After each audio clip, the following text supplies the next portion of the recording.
ಆರೋಪಿಗೆ ಮತ್ತೆ ಸಚಿವ ಬೈರತಿ ಸುರೇಶ್ ಅವರಿಗೆ ಇಡಿ ನೋಟಿಸ್ ಕೊಟ್ಟಿದೆ ಸರ್ ಇದು ವಿಚಾರಕ್ಕೆ ಸಂಬಂಧಪಟ್ಟಾಗೆ. ನೋಡಿ, ಎಲ್ಲ ರಾಜಕೀಯ ಪ್ರೇರಿತ.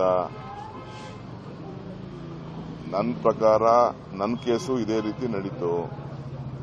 Two institutions can't do at A same time. ಈಗಾಗಲೇ ಲೋಕಾಯುಕ್ತದಲ್ಲಿ ತನಿಖೆ ನಡೀತಾ ಇದೆ.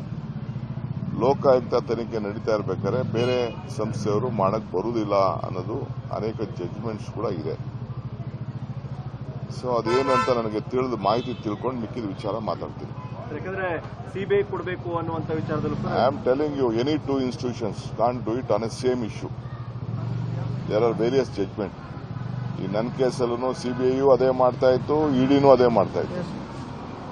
ಎರಡು ಆ ರೀತಿ ಮಾಡಕ್ ಬರುದಿಲ್ಲ ಅಂತ ಕೆಲವು ಜಡ್ಜ್ಮೆಂಟ್ಸ್ ಇದೆ. ಆ ಜಡ್ಜ್ಮೆಂಟ್ಸ್ ನಾನು ನನ್ನ ಕೇಸಲ್ಲಿ ಈಗಾಗಲೇ ನಾನು ಫೈಲ್ ಮಾಡಿದ್ದೀನಿ.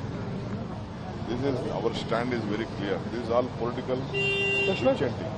ಸರ್, ಸರ್ಕಾರದ ಬಗ್ಗೆ ಯಾರು ಮಾತಾಡಂಗಿಲ್ಲ ಅಂತ ಹೇಳಿದ್ರು ಕೂಡ ಡಿ ಸುಧಾಕರ್ ಅವರು ನಿನ್ನೆ ಒಂದು ಸ್ಟೇಟ್ಮೆಂಟ್ ಕೊಟ್ಟಿದ್ದಾರೆ.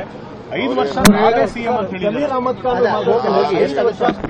ಯಾರು ಏನು ಮಾತಾಡಿಲ್ಲ ಬಿಡಿ, ಅವರೆಲ್ಲ ಯಾರು ಏನು ಮಾತಾಡೋದಿಲ್ಲ. ಸರ್ಕಾರ ಸುಭದ್ರವಾಗಿರ್ತದೆ. ನಾವೆಲ್ಲ ಚೀಫ್ ಮಿನಿಸ್ಟರ್ ಕೈ ಕೆಳಗಡೆ ಕೆಲಸ ಮಾಡ್ತಾ ಇದ್ದೀವಿ.